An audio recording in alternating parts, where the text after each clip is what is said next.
Those are the things that held me back. And this is the story that I'm sharing in my children's book, is that story of how that pain that I was dealing with, and that story I kept telling myself, literally locked me into this web. And I share this story through the eyes of a caterpillar who is eventually transformed into a butterfly. And I share just that journey of being able to find that healing and being able to step into that purpose that God has always meant for us to have. And that's that journey. I see this in the children that I'm working with.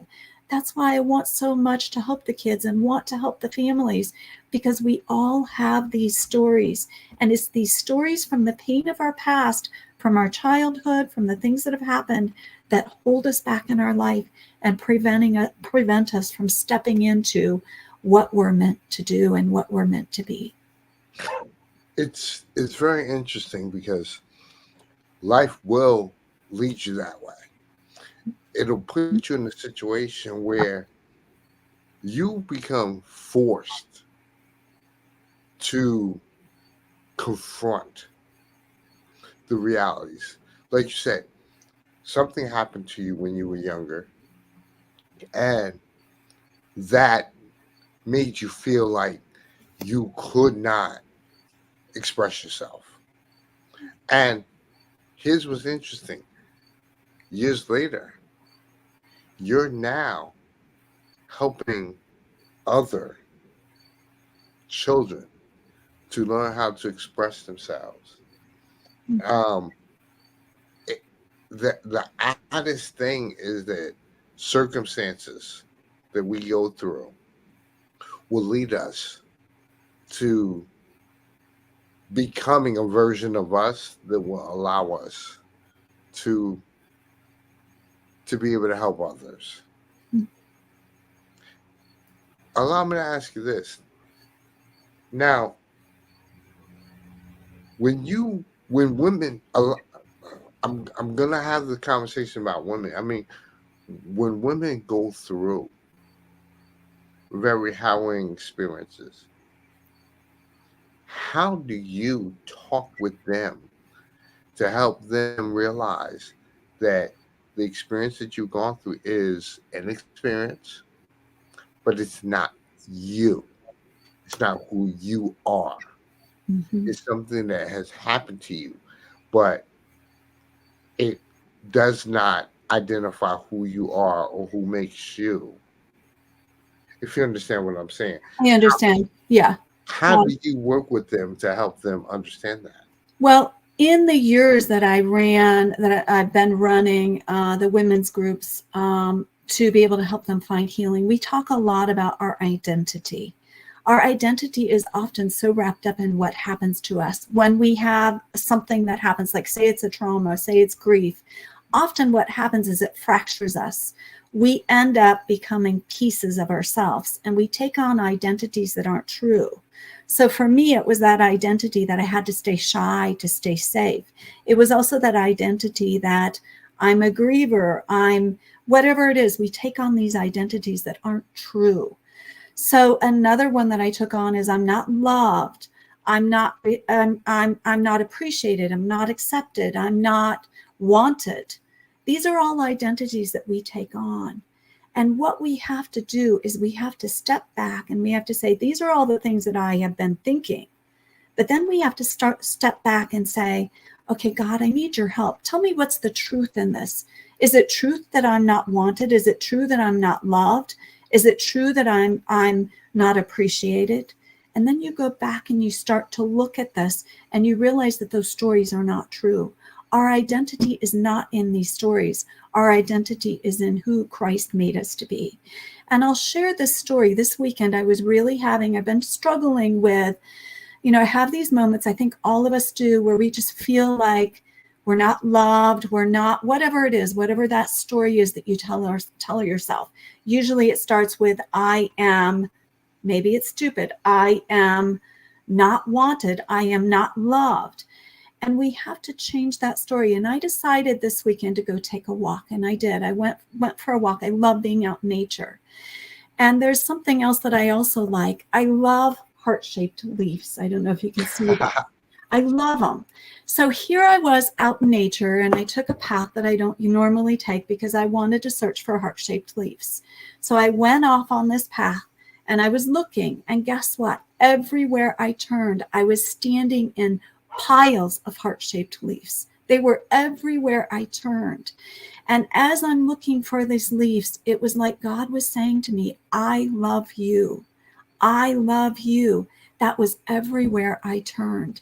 And I was collecting this stack of heart-shaped leaves because I believe that so many of us are stuck. We believe that we are not loved.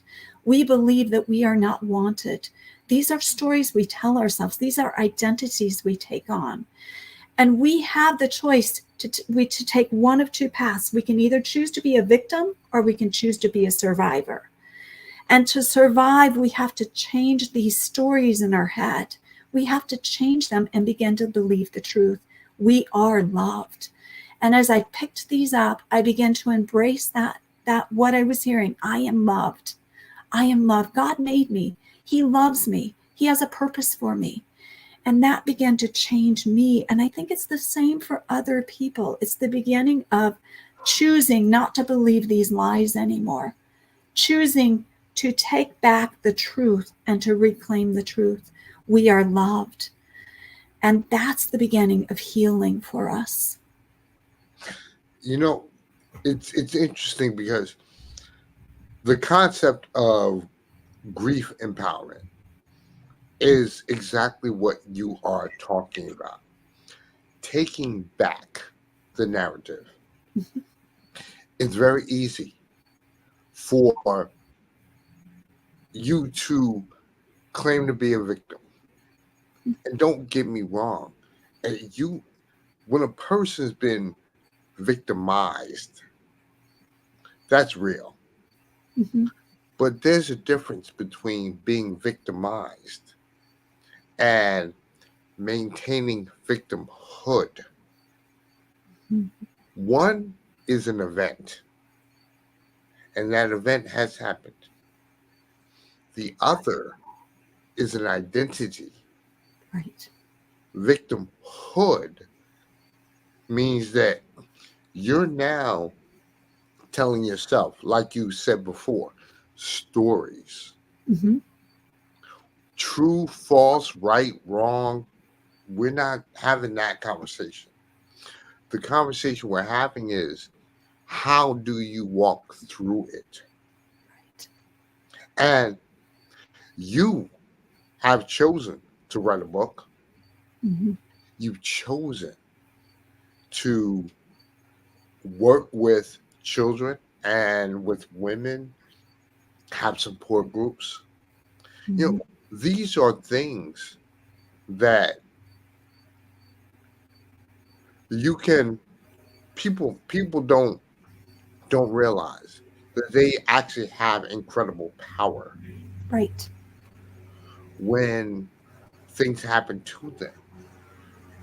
How they choose to walk through it allows them to be able to obtain that power. Mm-hmm. You can't change what has happened to you, Right. but what you can do is change your mentality about it. When you take that type of principle, it'll allow you to do things like what you're doing. You know, you're about to be on book number 2. And that is amazing because writing your feelings, it took you, like you said, took you 20 years to write the first one. But what's interesting is it's like a platinum album. That first album, hey, you put your heart, your soul into it. Mm-hmm. Mm-hmm. The second one, you're a crafty veteran. So now you understand. Let me ask you this, Debbie. Mm-hmm. How comfortable are you writing your new book? Okay, well, I'll share this. This is actually my third book that I've written. Okay. My third. So this is the story of my third book.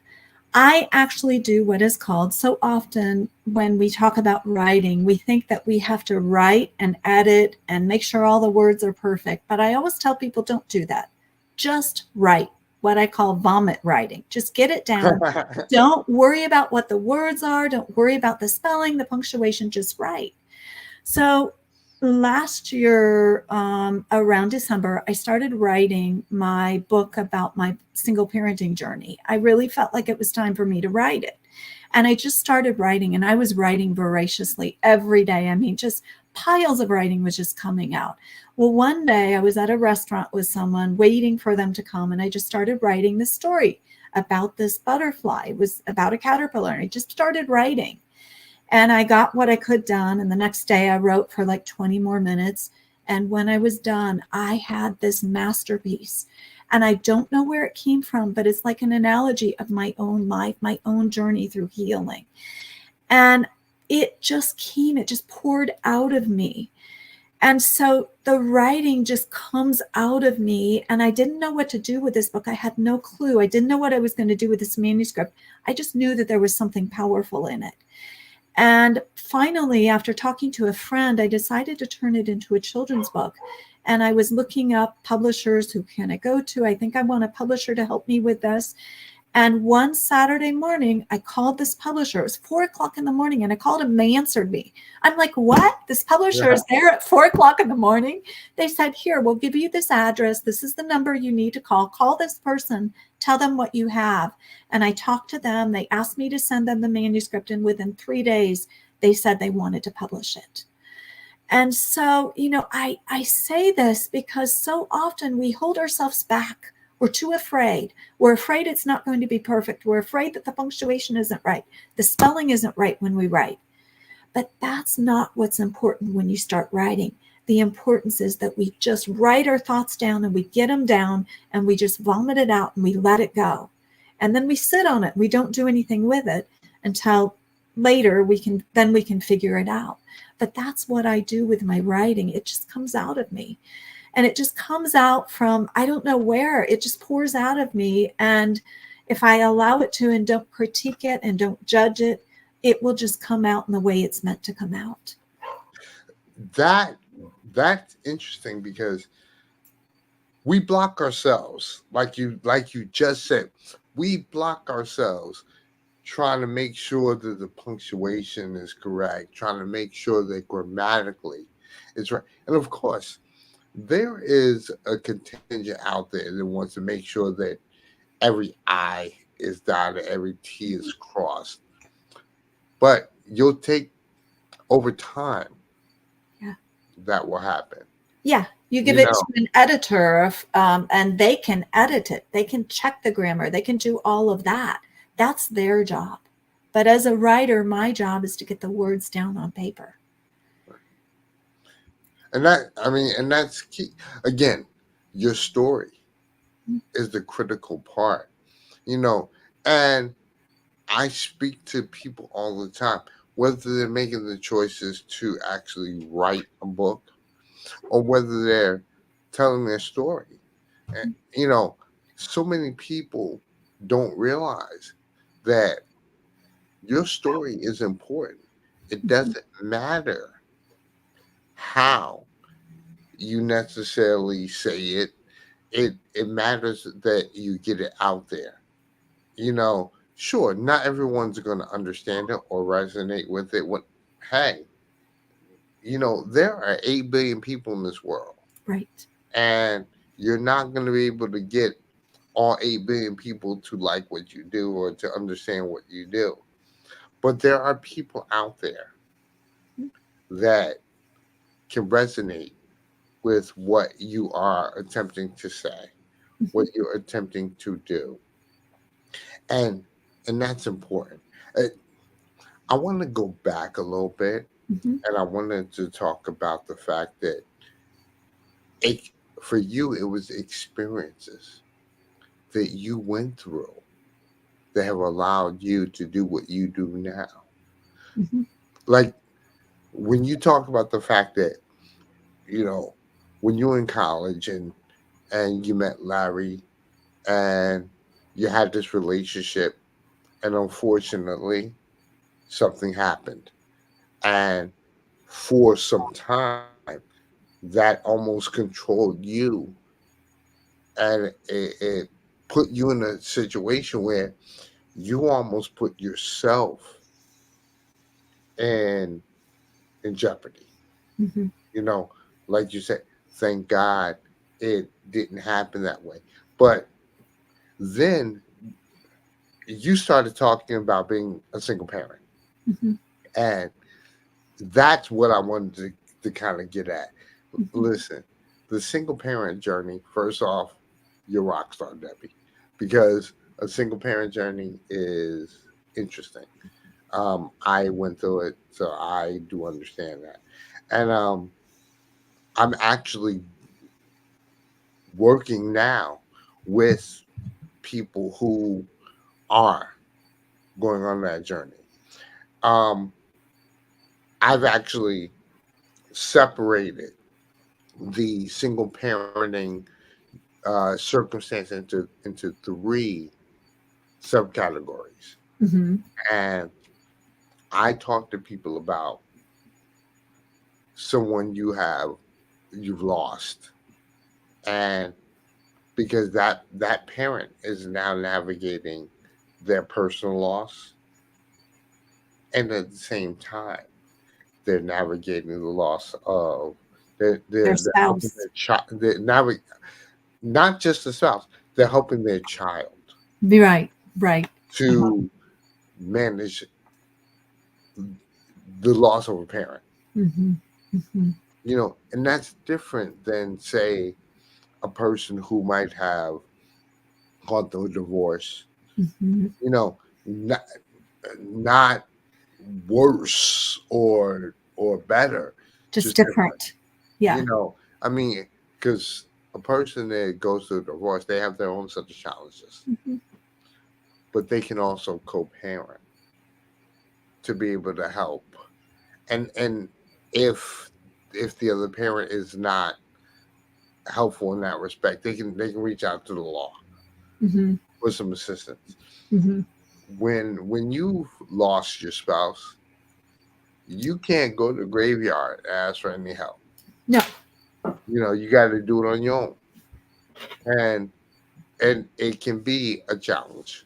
So, you know, talk about your single parent experience for a little bit, please. Well, my son was 18 months old when I finally decided that I had to leave my spouse. He was very abusive. He just was not a healthy man. And I was not able to step into that person that I knew I was meant to be. And I think I knew that I was raised in a family where my parents ran divorce recovery programs. So I've been enmeshed in this world of divorce and challenges with marriage. And I knew that for me, I had to step away because if I wanted to be healthy as a person, I couldn't stay married in this situation. So I left. But in the process, I ended up with 8 grueling years of legal battles to try to protect my son who was being abused. And it was a very lengthy process. The court hearings it was awful. I would feel like I had the flu after a hearing because it was just so stressful. And I had a child, eventually got him out from under the visitations.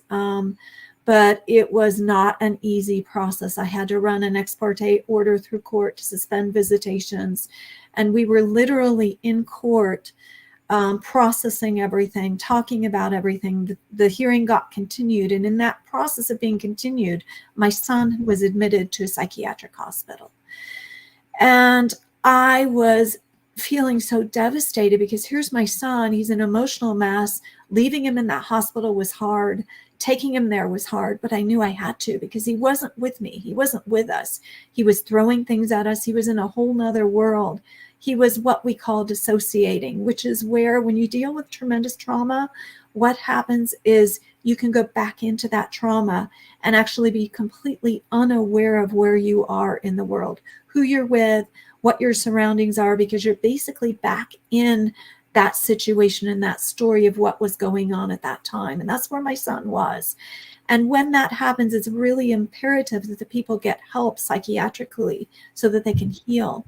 So my son had to be admitted to a psychiatric hospital, but unfortunately that year, it wasn't just once. He was in the psychiatric hospital 5 times in hospitals, so until like we could get him stabilized.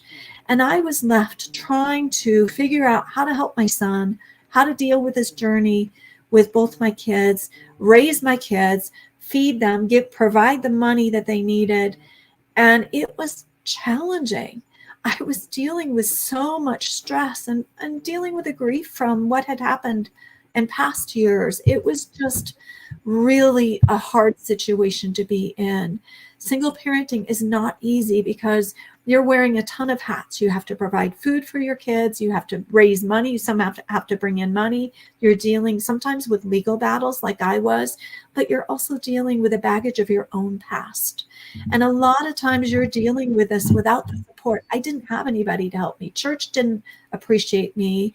I was treated like a black sheep at church. I didn't have a lot of support. It was basically my parents, and that was it, my kids. And so it was a very hard thing to deal with this in so many ways. My hat is off to all of you single parents out there because it's hard. It's really, really hard. It's emotionally hard. It's physically hard. It's, a lot of times there's not that support in church. So every way imaginable, you're just dealing with all kinds of hardships, and financially too.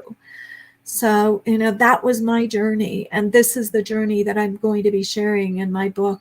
I call it my wilderness journey. And that's my journey on single parenting. Well, I often call it the chief book cook and bottle washer stylist, because you are, like you said, Debbie, you are literally that person. You're taking care of the needs of your children. You're taking care of yourself as best as you can, emotionally and mentally. There's a financial component because, again, in your situation is your divorce circumstance meant that you had to get away from the person you're with because the amount of abuse that was occurring was affecting your child to a point where he had to go to a psychiatric hospital. That I talk about what I call solo parenting, which again, it's a different form of parenting. It means that you are that person who is doing everything. 24 hours a day, 7 days a week, 365 days a year. And you have to learn how to figure out how to be okay with that. Yeah. You have to be okay with the fact that you have to make sure that you're dealing with your own mental wherewithal. Yeah. You're dealing with your own emotional wherewithal. But then also, you still have enough time to be able to make sure your child is understood and that your child can, or children can navigate through these different challenges. In your case, you had to go through ex parte orders, and you had to go through all kinds of different things because prior to that, obviously, you had to share custody. Yeah. Even though there was abuse that was going on. That is extremely difficult. That's a form of solo parenting that I never took in consideration. I think we were talking about that before, because what you were saying was that the worst thing in the world is to actually be have the other person alive, but you can't co-parent with them in any way, shape, or form. They're not willing to agree with you in any way, shape, or form. Mhm. You know, and that is extremely difficult because it means that you have to you have to take that mount. You have to take that on your own. And then you have to look at the other half, and then you have to kind of ignore that that other half is actually there, Mhm. because the truth of the matter is, even though they are physically there, they're not there, Right. and you have to figure out how to keep moving. Um, how did you manage to navigate through that? Oh, it was challenging. It was really, really challenging. I think there was a lot of time, some of that time where I was just really angry with God. Although I know He didn't cause those circumstances, I think that's common when you're dealing with grief and challenges, that you can be angry with God. It does happen. And it took me some time to process that. Thankfully, God is patient. But I would have nights where I would just go to bed just wishing I could just die. I didn't think I could make it through the next day, but God always gave me the strength to get up in the morning and to keep going. What really helped me was several years into this journey. I think it was 17 years in.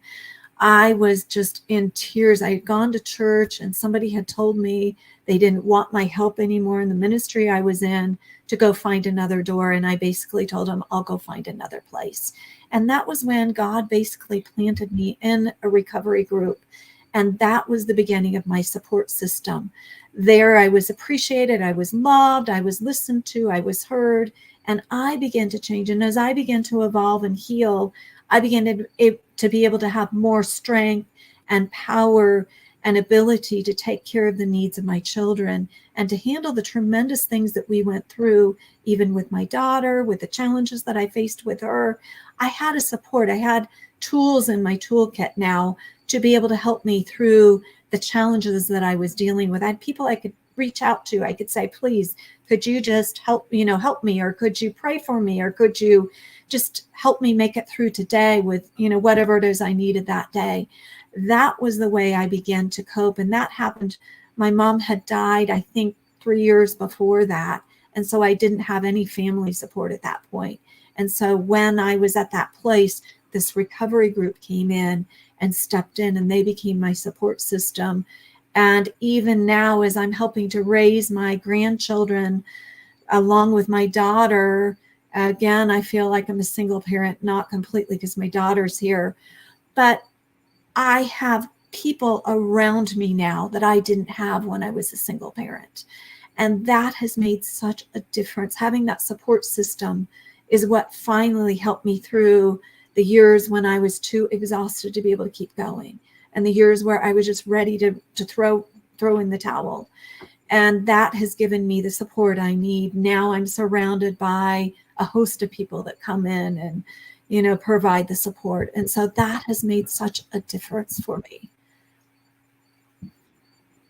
Support systems, that is key. Yes. Yes. Yeah, in the beginning, a big part of dealing with the solo parent situation is having the confidence to reach out to someone. Yes. There are so many people that when you reach out, unfortunately, there may be some trepidations.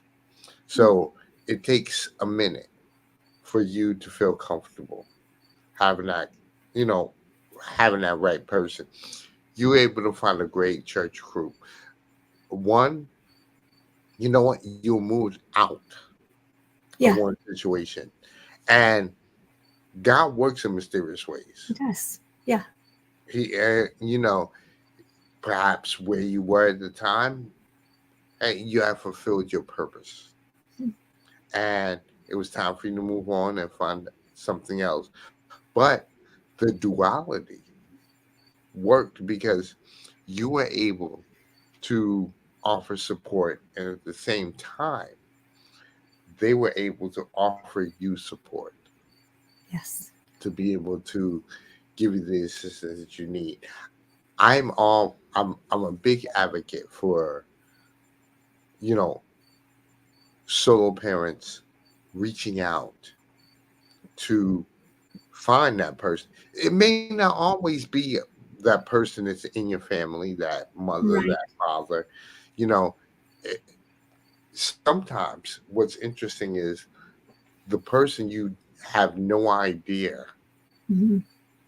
is usually that person that is the most compassionate. That can help. I think the other thing that I realized is I had to step outside of what I was continuing to do, which was stay in a place that was not supportive of me. I literally had to walk away from the denomination I grew up in, and God had to take me to a different place so that I could find the support and the healing that I needed. And I think sometimes we just have to be willing to find another door. And that was what helped me, was finding that new door. I think we lack sometimes that trust or that belief that there's something else out there, but we have to keep trying those doors until we find something that works for us. You know, I absolutely understand that. You forgive me, but I have to acknowledge there's a gentleman named Scott who just he gave us a heart emoji. Just obviously he's listening to us, and he's letting us know that, you know what we're saying is resonating. So Scott, I just wanted to say thank you. I appreciate, you acknowledging that fact.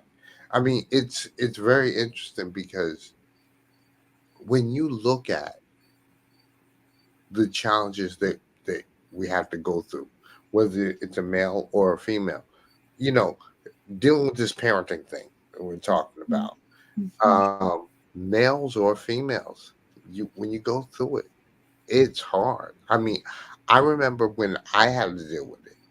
You Mhm. know, m- I mean, obviously, I'm still a solo parent, but my daughters are now 26 and 23, Mhm. and I think they're waiting for me so they can take care of me after a while. But it's interesting because I remember they were 13 and 16 at the time, Mhm. and I had to do things. I had to learn how to cook. Mhm. I, as you can see, I'm bald. I had to learn how to do hair. You know, um, I had to learn how to I had to learn how to navigate their world because they were at a critical stage in their life. I mean, they were at a point in their lives where they need their mom. I mean, obviously your whole way through, but in your high school years, Mhm. you're making that transition to become. You want to rely on your mom to help you. I mean, I remember my daughter when she was about 15, my youngest one. She comes in and she starts talking to me about her boyfriend. And I'm like, you know, if you're a man, you don't want to find out. You don't want to hear that your daughter has a boyfriend. You don't want to hear that, you know. But she was talking about how, you know, he had cheated on her. And now I'm sitting there. I'm like, in my mind, I'm like, this is the conversation she would have with her mom. Mhm. She, it was hard because she had to come up and she had to be confident in me, you know. So I couldn't go and do the first thing I wanted to do and be like, why you got a boyfriend at 15? I couldn't do that because I realized I'd be the second guy that would break her heart today. So I had to internalize all that. And again, I'm just talking about the fact that as parents, we have to do some amazing things. And I was talking with another young lady who was having a hard time. She's raising a son, and the son wanted to play football, and she didn't know how to purchase the right kind of cleats for this child. She didn't want to make the mistake and purchase the wrong type of things, and she had to go through things. Luckily, she was able to reach out to another parent, a male parent, who was able to help guide her through. But it's those type of things that we run into. Yeah. That can be just absolutely difficult. And, if you don't have the wherewithal to say it's okay, that I don't know, but I'll learn Hmm. and I'll figure it out. You know, Again, society wants us to be, look, if you don't get it right the first time, you're a failure. Eh, in parenting, it doesn't work that way. No. And in single parenting, it definitely doesn't work that way. And in solo parenting, it absolutely does not work that way. No. No, you have to be okay with making mistakes, but then realizing that you have to get up and you have to Yep. keep moving and Keep figuring going. out things. You have to keep going.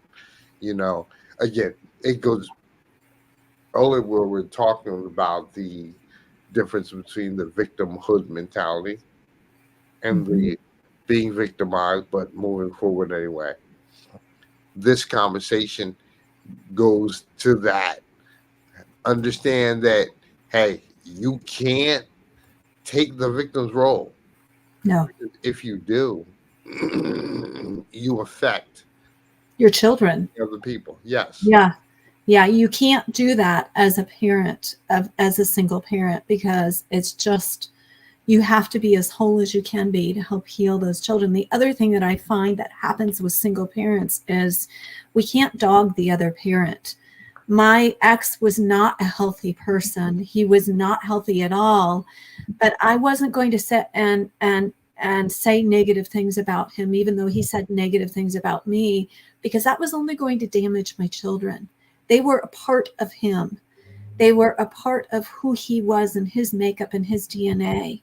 My job was to create as healthy a space in our home as I could, and to try not to bring in that negativity by criticizing the other parent. And I think so often in single parent homes, especially when it comes to divorce, that is something that happens. And the problem is that it only destroys the children. It only hurts them. The kids are having to take sides. Am I going to go with dad? Am I going to go with mom? Who do I love?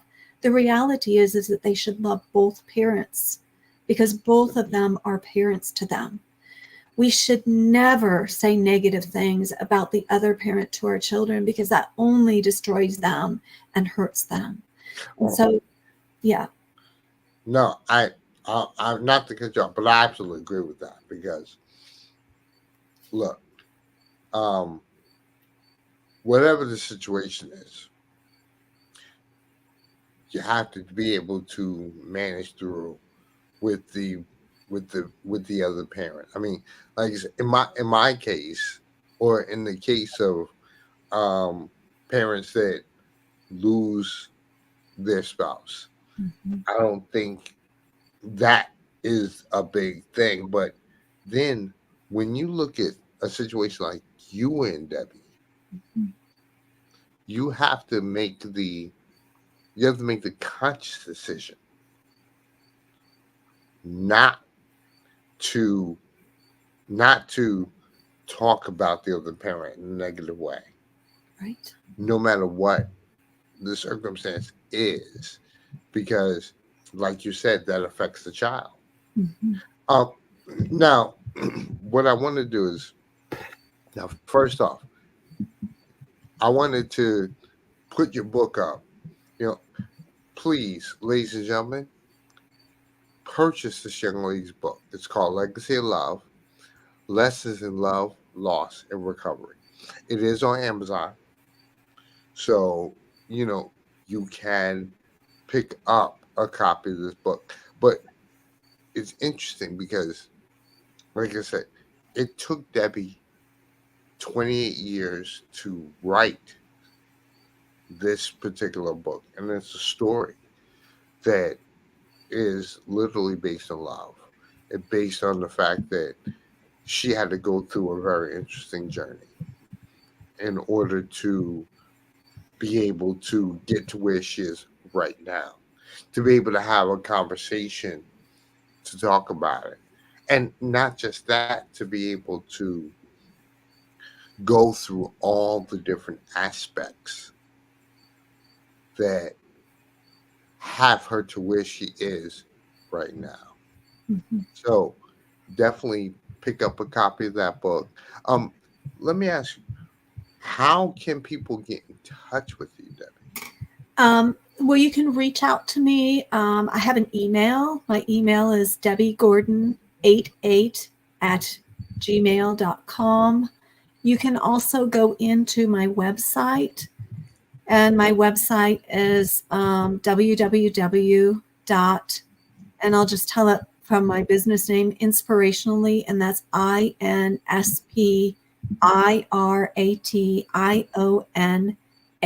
INSPIRATIONALY.com. Wait, say that one more time because I'm gonna put that accent Okay. on. It's www.inspirationally, and that's inspirationally.com.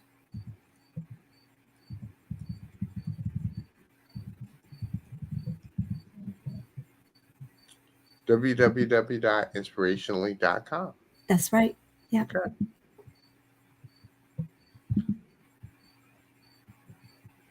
And Like it I has said. one, wait, it has one L. Oh, Only one one. out. Yeah. See, I'm clearly one of those guys. It's okay. It's okay.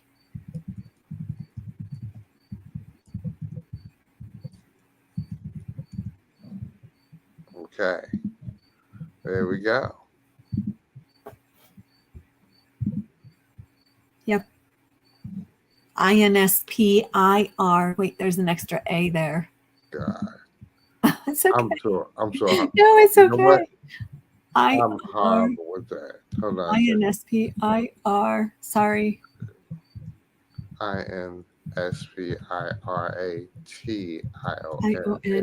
IONALY. All right. I think I got it right this time. Look, Okay. I am a horrible speller, but It's that's okay. okay. Well, that's a harder name to spell. There we go. Yep. Okay. Inspirationally.com. Yep. Best way to be able to reach out to you. So, Yes. you know what?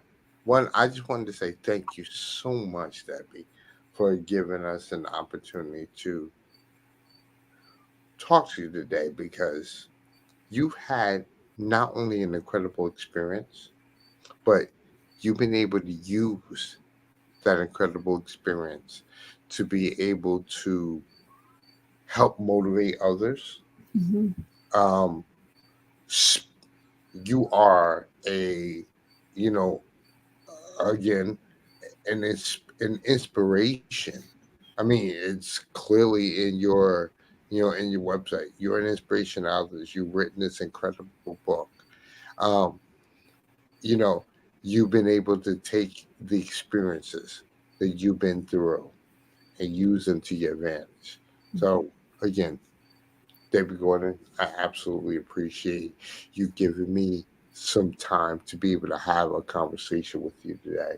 So thank you Yes. so much. Thank you so much, too, for letting me come on with you. Really appreciate it. Like I said, listen, I'm blessed to be able to have the opportunity to talk to people about how they're using Mhm. their challenges to their advantage. It's the core of the grief empowerment theory. And I Mhm. want people to understand that, you know what, they got this and Yes. they can make it happen. So, ladies and gentlemen, understand that whatever you've gone through in life, you can use it as a catalyst to help you progress and move forward. Debbie, again, thank you for your time. Thank you. ladies and Thank gentlemen. you.